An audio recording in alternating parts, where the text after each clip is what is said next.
Olá! Você está assistindo mais um conteúdo oferecido pela Agroséries Multimix. Nós somos uma empresa comprometida com o desenvolvimento do agronegócio nacional.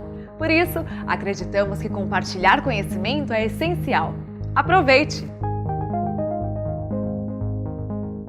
Olá, eu sou Felipe Zanferrari, sou zootecnista e trabalho no Departamento de Formulação e Desenvolvimento da Agroséries Multimix. Hoje estou aqui para falarmos sobre o impacto da matriz nutricional dos ingredientes sobre a precisão das formulações. Um tema cotidiano de quem trabalha com formulação de rações, o qual inclusive já foi discutido aqui em outras ocasiões, mas devido à sua importância merece uma nova abordagem. Bom, quando a gente fala de formulação de rações, basicamente estamos pensando em atender dois requisitos, que seria atender as necessidades nutricionais dos animais, que vão depender da sua aptidão zootécnica e são determinadas pelo seu potencial genético. Além disso, outros fatores que influenciam as necessidades nutricionais são questões de ambiência, manejo, infraestrutura, condições sanitárias dos animais e das criações. E conhecendo as necessidades nutricionais, o segundo requisito é conhecer a composição dos alimentos disponíveis para atender essas necessidades dos animais. Então, basicamente, formulação de rações envolve o quê? Estabelecer um equilíbrio entre demanda e aporte de nutrientes. Embora são termos conceitualmente é simples, demanda e aporte, atender, estabelecer um equilíbrio, na prática é um desafio para os nutricionistas. Por quê? Porque tanto as exigências nutricionais como a composição dos alimentos são variáveis. E por não conhecer a composição e nem a real exigência dos animais, muitas vezes o nutricionista faz o quê? Aplica margens de segurança na formulação para não comprometer o desempenho da criação e com isso acaba onerando custos e aumentando a excreção de nutrientes. Então, como alternativa para a gente ter maior precisão, é fazer o gerenciamento contínuo das matérias-primas de forma a gerar informações e tecnologias para que a gente consiga identificar, analisar e ajustar essa variabilidade. Com isso, automaticamente a gente consegue otimizar o desempenho, a lucratividade e a sustentabilidade. Dito isso, a gente acaba por definir o conceito de nutrição de precisão, que é o quê? Aplicar estratégias nutricionais que permitam o animal expressar o seu máximo desempenho, tendo o mínimo custo de produção e também o mínimo impacto ambiental. Bom, e quais são as alternativas que o nutricionista tem para conhecer a composição das matérias-primas e dos ingredientes que ele tem à sua disposição? Basicamente são duas alternativas. A primeira delas é utilizar valores referenciais de tabelas de composição dos alimentos, que nós temos uma gama de informações tanto de tabelas nacionais como internacionais.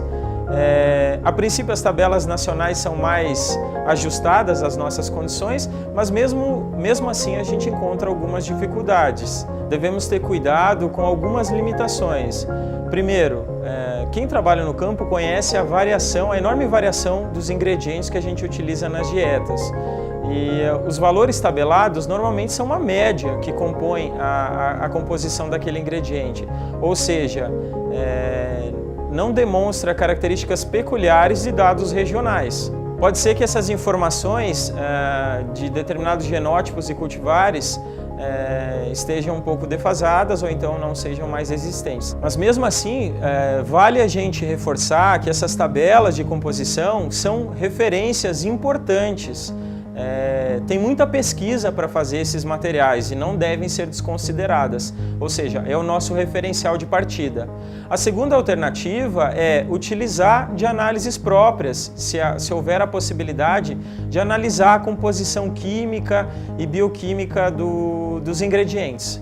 Ainda, se for possível, se houver a disponibilidade do nutricionista, um centro de pesquisa na sua empresa que lhe dá suporte para informações extras adicionais, respostas de avaliações biológicas como energia metabolizável e coeficiente de digestibilidade de aminoácidos pode ser um grande diferencial no seu trabalho.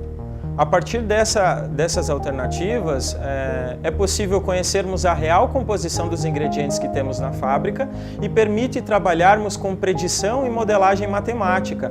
Ou seja, muitas vezes a variabilidade que está nos livros não é a variabilidade que nós temos dos ingredientes na nossa fábrica de ração. A partir desse banco de dados, nós podemos montar a matriz nutricional dos ingredientes, que é o quê? É o relatório das características da composição química, bioquímica daquele ingrediente e que nos dá informações suficientes que permitem caracterizá-lo quanto ao seu valor nutricional.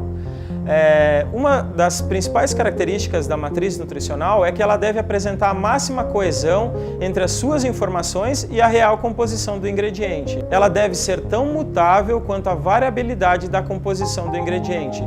Toda vez que o ingrediente mudar na fábrica e a gente não estiver contemplando essa mudança na nossa matriz, nós estamos nos distanciando da nutrição de precisão. Bom, e para exemplificarmos sobre essa variabilidade da composição dos ingredientes que a gente vem conversando, nós trouxemos o caso do farelo de soja, que é um ingrediente de alta inclusão nas rações, representa normalmente a principal fonte de proteína das rações. Aqui nesse gráfico a gente pode observar que apesar da variação que ocorre no teor de proteína bruta dentro de cada fornecedor, entre fornecedores há uma tendência do fornecedor A ter um menor teor de proteína. E isso poderia ser levado em consideração, por exemplo, como um fator de decisão de uma compra.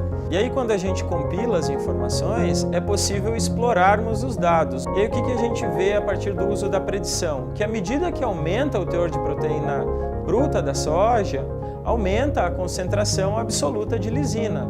No entanto, à medida que aumenta o teor de proteína bruta, a contribuição relativa da lisina na proteína diminuiu. Aqui nós temos outra informação que é muito importante para quem trabalha atendendo o conceito de proteína ideal e de nutrição de precisão, que trata dos coeficientes de digestibilidade dos aminoácidos, que muitas vezes também são ditos como fixos e utilizados como fixos na formulação.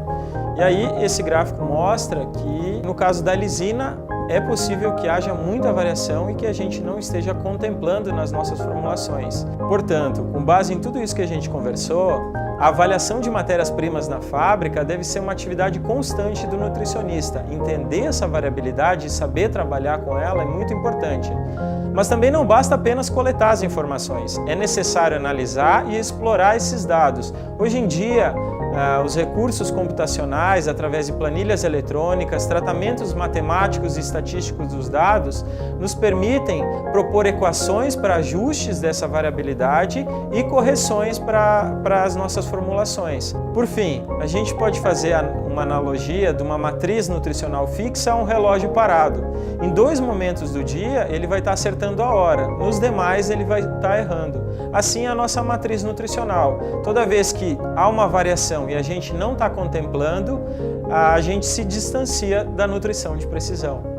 Muito obrigado. Espero que você tenha gostado desse vídeo. Este e muitos outros assuntos você encontra no AGblog, o blog da Agroceres Multimix. Agroceres Multimix, muito mais que nutrição.